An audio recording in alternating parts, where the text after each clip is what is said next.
प्रिय भाइयों बहनों तथा छात्र एवं छात्राओं, आप सभी को हमारी तरफ से और हमारे चैनल की तरफ से कोटि कोटि नमन, वंदन एवं अभिनंदन तथा नमस्संस्कृताय। आज का विषय है व्यंजन संधि का ये विसर्ग संधि का दूसरा भेद, विकल्प से श होना, जिसका सूत्र है वाशर्य।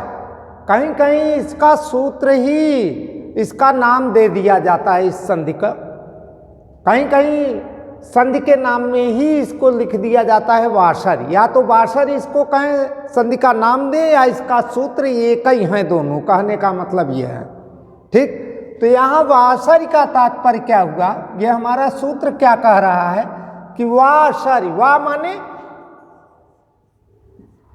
अथवा या विकल्प से।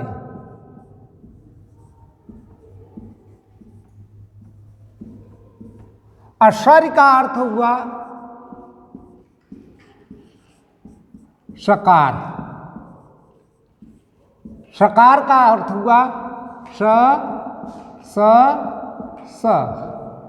तीनों स। तो ये हमारा सूत्र कह रहा है कि विकल्प से स होना, इसका तात्पर्य यही हुआ। वाशर्य का अर्थ हुआ कि विकल्प से स होना। तो ये विकल्प से स कब होता है, इसके हम नियमों को आपको बता दें।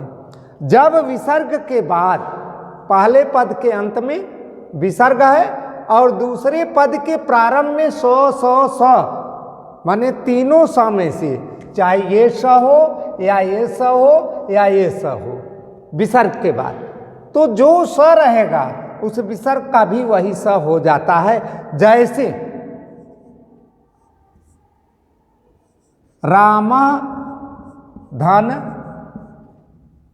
शेते। अब यहां देखें तो पहले पद के अंत में विसर्ग है और दूसरे पद के प्रारंभ में तालव्य स है, जिसे कहते हैं सीटी वाला स। तो अब इस स के आने के कारण इस विसर्ग का विकल्प से स हो जाता है। अब यहां हम इसलिए इसको हम किए क्या, रामशेते।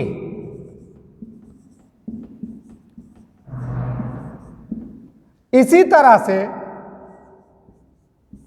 सर्प धन सर्पति, सांप सरकता है या सांप रेंगता है। अब यहां देखें तो पहले पद के अंत में विसर्ग है और दूसरे पद के प्रारंभ में स है, जो दंतव्य स है, जिसे बड़ा वाला स कहते हैं। तो इसलिए अब इस स के आने के कारण इस विसर्ग का भी यही स हो जाता है। तो हम इस प्रकार से करेंगे, सर्प धन सर्पति बराबर सर्पस सर्पति। इसी तरह से राम धन षष्ठ।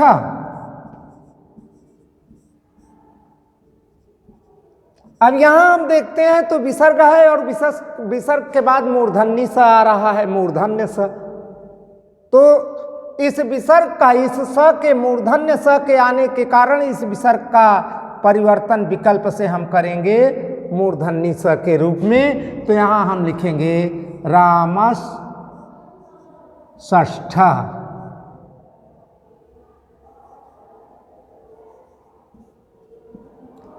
तो इसी तरह से अब फिर से देख लें, समझ लें, हमारे सूत्र का क्या अर्थ है, वाशर्य, विकल्प से स होना। कहने का मतलब यह है कि जब विसर्ग के बाद स में से कोई भी स हो तो विसर्ग का जो स होगा बाद में, जैसे यहाँ की विसर्ग के बाद सिटी वाला स है तो विसर्ग के बाद सिटी वाला स आया तो इस विसर्ग का सिटी वाला स हुआ तालव्य स। इसी तरह से विसर्ग के बाद दंतव्य स आया, सरौता वाला अर्थात बड़ा वाला स। तो इसलिए इस विसर्ग का दंतव्य स हुआ, सर्पः धन सर्पति बराबर सर्पत सर्पत। इसी तरह से यहाँ विसर्ग के बाद षष्ठकोण वाला मूर्धन्य स आया, तो इसलिए इस विसर्ग का मूर्धन्य स के आने के कारण विसर्ग के बाद इस विसर्ग का यहाँ मूर्धन्य स कर दिया गया, अर्थात रामः धन षष्ठः बराबर राम षष्ठः। तो अब हम इसी तरह से अब इसके इस संधि के नियमों को और इसके सूत्र को तथा इसके उदाहरणों को और इसकी सूत्र की व्याख्या को हम एक बार फिर से बता दिए। और यदि आप लोगों के लिए कोई भी किसी तरह की कठिनाई हो तो हमारे YouTube के चैनल के कमेंट बॉक्स में ज़रूर कमेंट कर दीजिए ताकि उसका हम समाधान कर सकें। अब अगली संधि हम देखते हैं। तो अब अगली संधि देखिए, तीसरी है जो विसर्ग संधि का तीसरा भेद है, यह है रुत्व संधि, जिसका सूत्र है मित्रों ससजुषोरु। तो ये हमारा सूत्र क्या कह रहा है, इसको समझें, इसकी व्याख्या को। ये सूत्र हमारा कह रहा है कि जब विसर्ग के बाद कोई भी व्यंजन वर्ण आता है तो उस विसर्ग का स हो जाता है, जैसे कि सत्व संधि के नियमों में आप लोग पढ़े हैं। तो विसर्ग के बाद कोई व्यंजन आता है तो उस विसर्ग का स होता है, और उस स का, उस सजुष का तात्पर्य ये हुआ कि स तीनों वर्णों में से कोई भी स है, तो उस सजुष का विसर्ग का स होता है और उस सजुष का चाहे जो भी स हो उसका रू हो जाता है, और उस रू के ऊ का लोप हो जाता है। तो वहां बचता क्या है, र। जैसे कि देखिए सूत्र हमारा कहता है कि पहले पद के अंत में विसर्ग है और दूसरे पद के प्रारंभ में कोई भी व्यंजन वर्ण है, कविः धन गच्छत।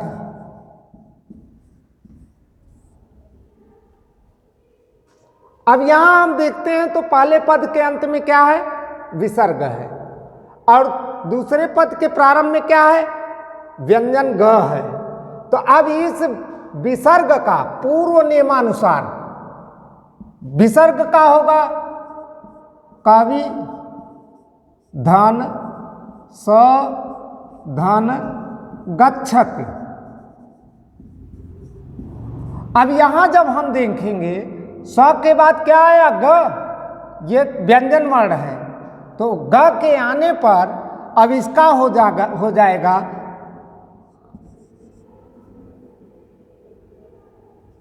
कवि धन रू धन गच्छत। अब इस ग के रू के बाद ग के आने के कारण ही इस रू के इस ओ का लोप हो जाता है, कवि धन र धन गच्छत। अब यहां बराबर हो गया कविर गच्छति।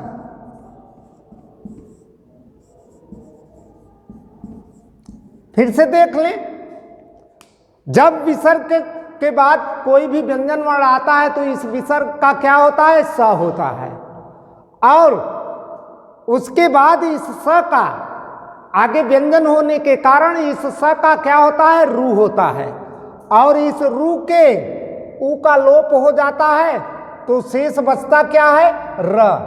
रू के ऊ का लोप हुआ तो बचा र। अब यहां हम जब इनको मिलाए पूरे तीनों पदों को तो कवि धन र धन गच्छत बराबर कविर गच्छत ये शब्द बना। तो इसी तरह से और भी उदाहरण इनके हैं, जैसे पुनः धन गच्छत बराबर पुनर्गच्छति। ठीक इसी तरह से दूसरा भी देख लीजिए उदाहरण, पुनः धन गच्छत।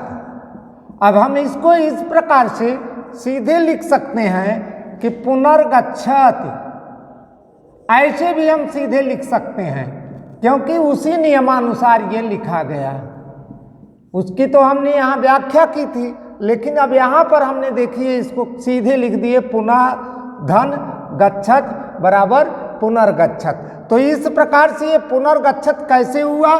पुनः धन रु पुनः धन स धन गच्छति बराबर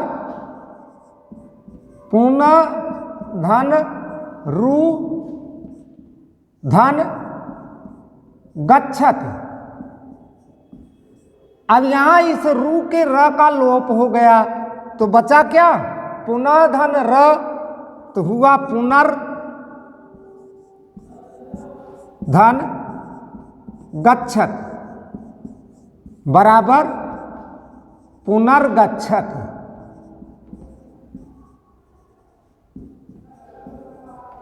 इस तरह से इसके ये उदाहरण हुए। तो अतः अब पुनः एक बार देख लीजिए इस सूत्र की व्याख्या और इसको समझ लीजिए। सस जुसोरु, जब विसर्ग के बाद कोई भी व्यंजन वर्ण आता है तो उस विसर्ग का स होता है और उस सजुस का रू हो जाता है और रू के ऊ का लोप होकर र बचता है शेष इस नियम में। तो इसी नियमानुसार यहाँ किया गया पुनः धन गच्छत बराबर पुनर्गच्छत, अर्थात इसकी व्याख्या हुई पुनः धन स धन गच्छत बराबर पुनः धन रू धन गच्छत। अब बराबर करके इस रू के ऊ का लोप हुआ तो पुनर्धन गच्छत बराबर पुनर्गच्छत।